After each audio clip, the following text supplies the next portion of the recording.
Good morning po. Tayo po'y mag-aral ng salita ng Diyos, the Book of James, Aklat ng Santiago, chapter 4, verse 2. Mayroon kayong minimithi, ngunit hindi ninyo makamtan, kaya't papatay kayo kung kailangan, mapasa inyo lamang iyon. May mga bagay na gustong-gusto ninyo, ngunit hindi ninyo maangkin, kaya kayo'y nagkakagalit at naglalaban-laban. Hindi ninyo nakakamtan ang inyong minimithi dahil hindi kayo humihingi sa Diyos. You do not have because you do not ask God. At dito po sa text natin today, kausap ni Apostle James yung mga worldly Christians, na sobra yung kanilang paghahangad, na darating sa punto na sila'y papatay. O sabihin na natin gagawin nila ang lahat para maangkin lamang yung mga gusto nilang makamit. Kaya sila'y nagkakagalit at naglalaban-laban. Pero dito din po sa text na to, may tinuro po si Apostle James na napakahalagang katotohanan patungkol sa prayer. Ang sabi niya rito, hindi ninyo nakakamtan ang inyong minimithi dahil hindi kayo humihingi sa Diyos. Kailangan pala humingi tayo sa Diyos. Kung sa sarili lamang natin, maglalaban-laban talaga tayo. Gagawin natin ang lahat. Pipilitin natin. Para makamit yung gusto natin. Pero napakasimple lamang pala ng principle ng prayer. Kailangan lang matuto tayong humingi sa Diyos. At sa Mark 11 verse 24, ito po yung napakahalagang turo ng ating Panginoong Jesus. Sabi sa King James Version, "Therefore I say unto you, what things soever ye desire, when you pray, believe that you receive them, and you shall have them." Pagka nakikita niyo po sa Biblia yung sinasabi ng Panginoon na, "Therefore I say unto you," sa Tagalog, sinasabi ko sa inyo, ibig sabihin, mahalagang katuruan po yun. At dito po may sinasabi ang Panginoong Hesus na isang mahalagang katotohanan patungkol po sa panalangin na dapat nating matutunan. Alam niyo po, for many years, marami po akong maling approach sa prayer. Isa po dyan, yung kadalasan po ay pagka ako'y nananalangin, blanco po yung aking prayer list. Wala po akong mga prayer request, in other words. Akala ko po kasi sapat na yung makipag-fellowship tayo kay Lord through praise and worship, pero doon sa punto na hihingi ako sa Diyos, nahihiya ako. Parang ang lagi kong sinasabi kay Lord, bahala ka na Lord. Kasi ang interpretation ko po nung bahala ka na Lord is yung sinabi ng Panginoong Jesus na thy will be done. For many years, ganun po yung pag-iisip ko. Later on, na-realize ko sa aking di pag-aaral na yung thy will be done pala is a prayer of consecration. Panalangin ito ng Panginoong Jesus sa kanyang Ama dahil may pinagagawa ang Ama sa kanya. Yung mission niya dito sa lupa. Kaya sinabi niya, thy will be done. So, hindi po ito angkop sa panalangin natin patungkol sa ating mga pangangailangan, ha? Iba po yung panalangin natin para sa ating mga pangangailangan sa buhay na ito.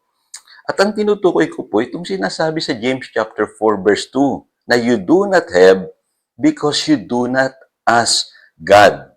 Ngayon, mapapansin ninyo, sa Mark 11:24, binanggit yung salitang desire. Sa ibang translation, hindi nyo po makikita yan.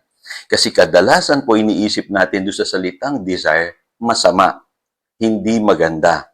Pero tatanungin ko po kayo, saan ba ang pinagmumulan o ano ba ang pinagmumulan ng inyong panalangin? Di po ba kadalasan meron tayong minimithi o hinihingi sa Diyos?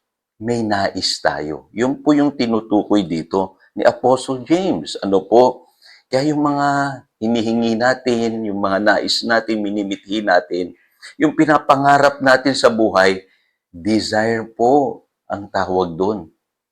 Kaya at sabi sa Mark 11:24, What things soever you desire, when you pray, believe that you receive them and you shall have them. Kung tayo daw po'y mananalig, tatanggapin natin.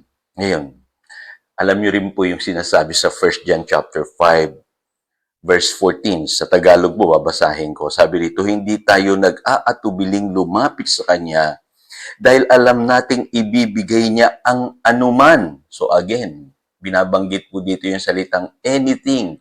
Kailangan po may hihingin tayo na anuman, ano po, or anything. Sabi rito, ibibigay niya ang anumang hingin natin kung ito'y naaayon sa kanyang kalooban. So kahit pa paano may hihingin tayo sa prayer natin. At dun sa John chapter 15, verse 7, ang sabi ng Panginoong Hesus, kung nananatili kayo sa akin at nananatili sa inyo ang aking mga salita, hingin ninyo ang anuman. Again, binanggit po yung anuman. Ibig sabihin, anything, anumang nais ninyo at ibibigay iyon sa inyo. So, dito makikita natin, minsan pala mali yung approach natin sa prayer. Ano po? Lalapit tayo sa Diyos pero wala tayong hihingiin. Kailangan po humingi tayo. Kailangan po may i-desire tayo. Ano po? Ibig sabihin, we could ask God for anything. Kaya balikan natin yung kwento ni Bartimeo dun sa Mark chapter 10 sa verse 51 to 52. Tinanong siya ng Panginoon, ano ang gusto mong gawin ko sa iyo? Alam ni Bartimeo kung ano yung gusto niya. Sabi niya, Guro, gusto ko pong makakitang muli. So yun yung anything. Yun yung desire niya na inilalapit niya kay Jesus at in-entertain ng Panginoong Jesus yung sinabing iyon ni Bartimeo. Ang sabi ng Panginoong Jesus, magaling ka na dahil sa iyong pananampalataya. So makikita po ninyo, no?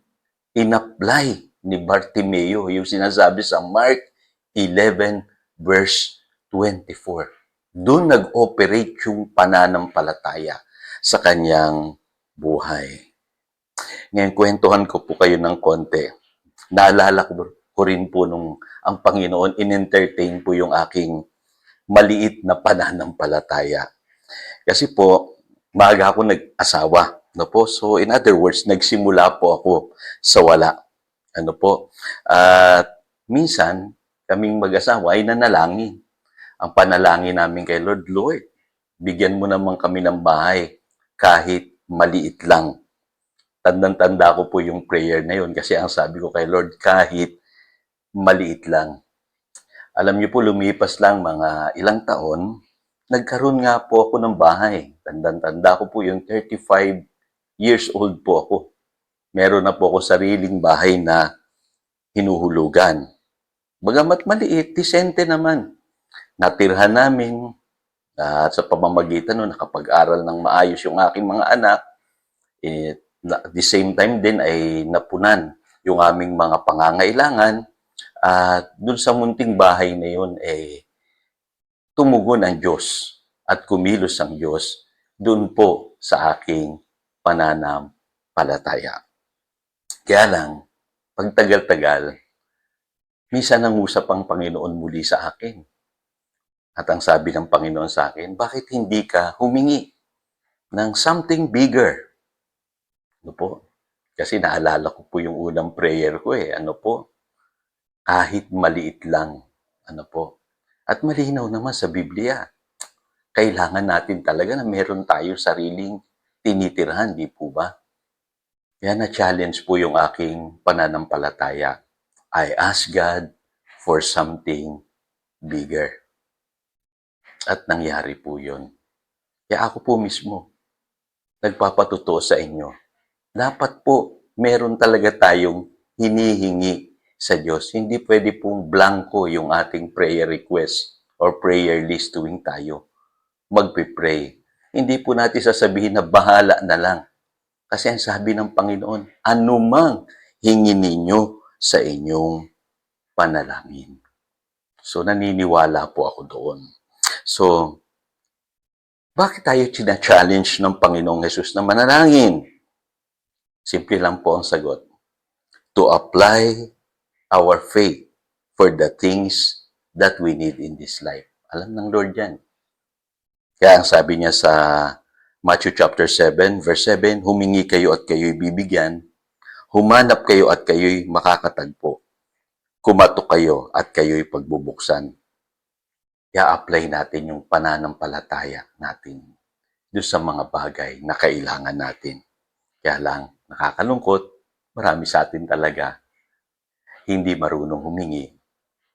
At kung humingi man, yung iba naman ay mali ang motibo, hindi sang-ayon sa salita ng Diyos.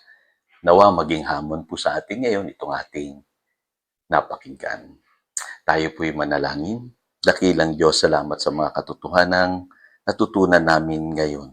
At baguhin mo po yung aming approach sa pananalangin.